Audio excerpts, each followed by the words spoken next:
ఇర్మీయా గ్రంథము 2వ అధ్యాయము. మరియు యెహోవా వాక్కు నాకు ప్రత్యక్షమై ఇలాగ సెలవిచ్చెను, నీవు వెళ్ళి యెరూషలేము నివాసుల చెవులలో ఈ సమాచారము ప్రకటింపుము. యెహోవా సెలవిచ్చినదేమనగా, నీవు అరణ్యములోను విత్తనములు వేయదగని దేశంలోనూ నన్ను వెంబడించుచు యవ్వన కాలంలో నీవు చూపిన అనురాగమును నీ వైవాహిక ప్రేమను నేను జ్ఞాపకము చేసుకొనుచున్నాను.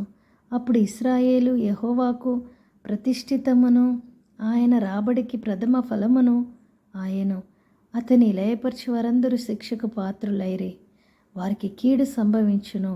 ఇదే యెహోవా వాక్కు. యాకోబు ఇంటివారులారా, ఇశ్రాయేలు ఇంటివారులారా, మీరందరూ యెహోవా వాక్కు వినుడి. యెహోవా ఇలాగు సెలవిచ్చుచున్నాడు, నా యందు ఏ దుర్నీతి చూచి నీ పితరులు వ్యర్థమైన దానిని అనుసరించి తాము వ్యర్థులగునట్లు నా యొద్ద నుండి దూరముగా తొలగిపోయిరి. ఐగుప్తు దేశంలో నుండి మమ్మను రప్పించిన యెహోవా ఎక్కడనున్నాడని అరణ్యములో అనగా ఎడారులు గోతులు గల దేశంలో అనావృష్టియు గాఢంధకారమును కలిగి ఎవరను సంచారమైనను నివాసమైనను చేయని దేశంలో మమ్మను నడిపించిన యెహోవా ఎక్కడ ఉన్నాడని జనులు అడుగుటలేదు. దాని ఫలములను శ్రేష్ఠ పదార్థములను తిననట్లు నేను ఫలవంతమైన దేశంలోనికి మిమ్మను రప్పింపగా మీరు ప్రవేశించి నా దేశమును అపవిత్రపరచి నా స్వాస్థ్యమును హేమైనదిగా చేసితిరి. యెహోవా ఎక్కడ ఉన్నాడని యాజకులు అడగరు, ధర్మశాస్త్రోపదేశకులు నన్నెరగరు. ఏలికలను నా మీద తిరుగుబాటు చేయుదురు, ప్రవక్తలు బయలుపేరట ప్రవచనములు చెప్పుదురు, నిష్ప్రయోజనమైన వాటిని అనుసరింతురు. కావున నేనిక మీదట మీతోను మీ పిల్లలతోను వ్యాజ్యమాడెదను. ఇదే యెహోవా వాక్కు. కిత్తీల ద్వీపములకు పోయి చూడుడి. కేదారునకు దూతలను పంపి బాగుగా విచారించి తెలుసుకొనుడి. మీలో జరిగిన ప్రకారం ఎక్కడైనానైనను జరిగినదా? దైవత్వము లేని తమ దేవతలను ఏ జనమైనను ఎప్పుడైనను మార్చుకొనెనా? అయినను నా ప్రజలు ప్రయోజనం లేని దానికై తమ మహిమను మార్చుకొనిరి. ఆకాశమా, దీని బట్టి విస్మయపడము, కంపించుము, బొత్తిగా పాడైపోము. ఇదే యెహోవా వాక్కు. నా జనులు 2 నేరములు చేసి ఉన్నారు, జీవజలముల ఊటనైన నన్ను విడిచి ఉన్నారు. తమ కొరకు తొట్లను అనగా బద్దలై నీళ్లు నిలువని తొట్లను తొలిపించుకొని ఉన్నారు. ఇశ్రాయేలు కొనబడిన దాసుడా, ఇంట పుట్టిన దాసుడా కాదు కదా? అతడేలా దోపుడు సొమ్మాయను. కొదమ సింహములు వాని పైని బొబ్బలు పెట్టెను, గర్జించెను అని అతని దేశము పాడు చేసెను. అవి అతని దేశము పాడు చేసెను. అతని పట్టణములు నివాసులు లేక పాడాయెను.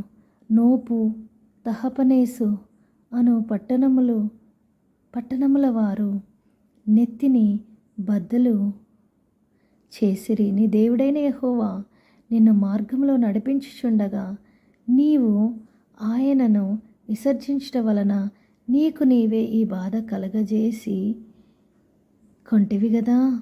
నీవు సీహోరు నీళ్లు త్రాగుటకు ఐగుప్తు మార్గములో నీకేమి పని ఉన్నది?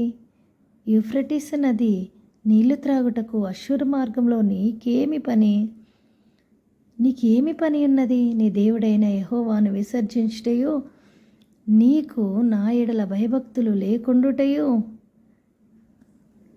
బాధకును శ్రమకును కారణం మగునని నీవు తెలుసుకొని గ్రహించినట్లు నీ చెడుతనము నిన్ను శిక్షించును. నీవు చేసిన ద్రోహము నిన్ను గద్దించునని ప్రభువును సైన్యములకు అధిపతియునగు యెహోవా సెలవిచ్చుచున్నాడు. పూర్వకాలము నుండి నేను నీ కాడిని విరగొట్టి నీ బంధకములను తెంపివేసి తిని నేను సేవ చేయనని చెప్పుచున్నావు.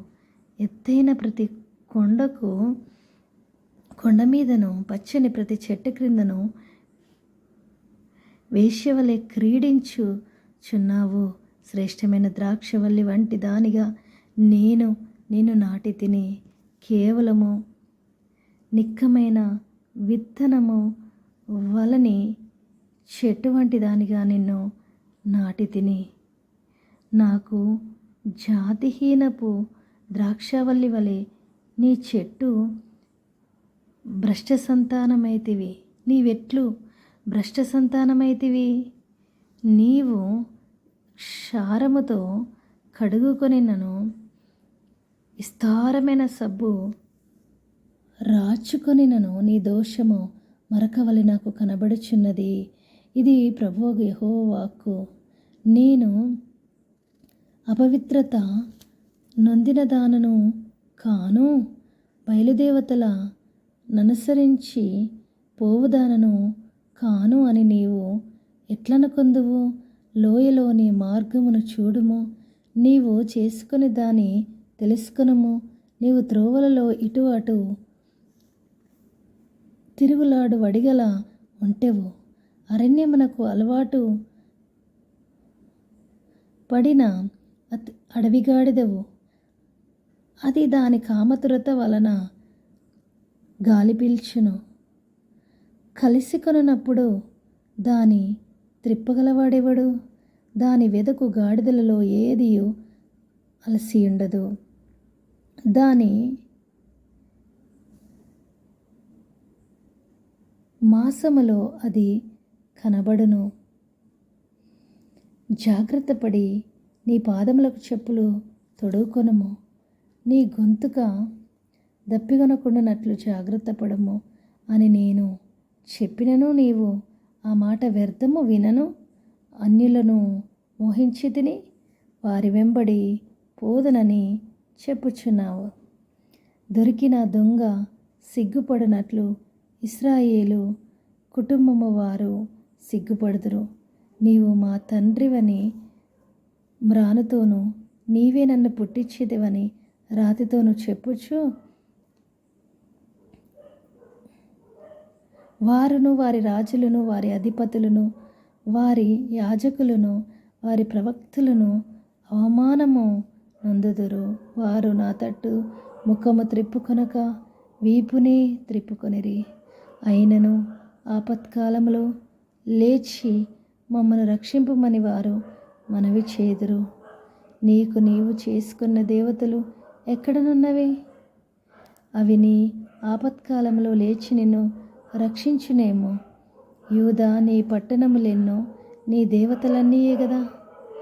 మీరందరూ నా మీద తిరుగుబాటు చేసిన వారు నాతో ఎందుకు వాదించుదురని యెహోవా అడుగుచున్నాడు.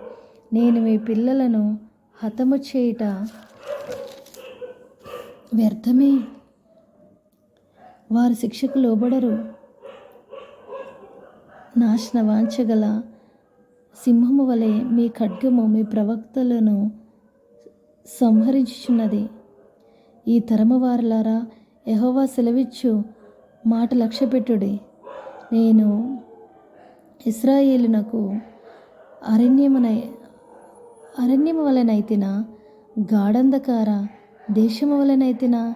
మేము స్వేచ్ఛగా తిరుగులాడు వారమైతిమి.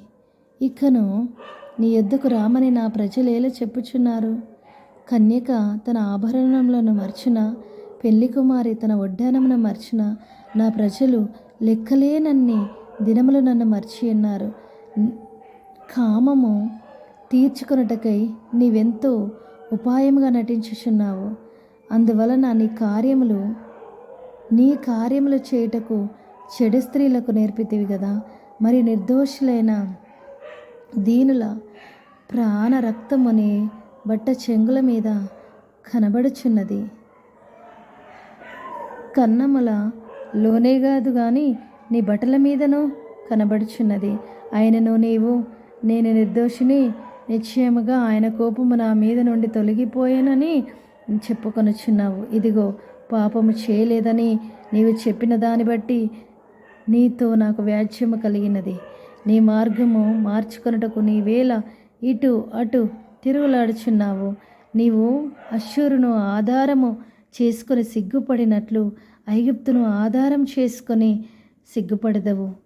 చేతులు నెత్తిని పెట్టుకొని ఆ జనము నొద్ద నుండి బయలువెళ్ళదవు.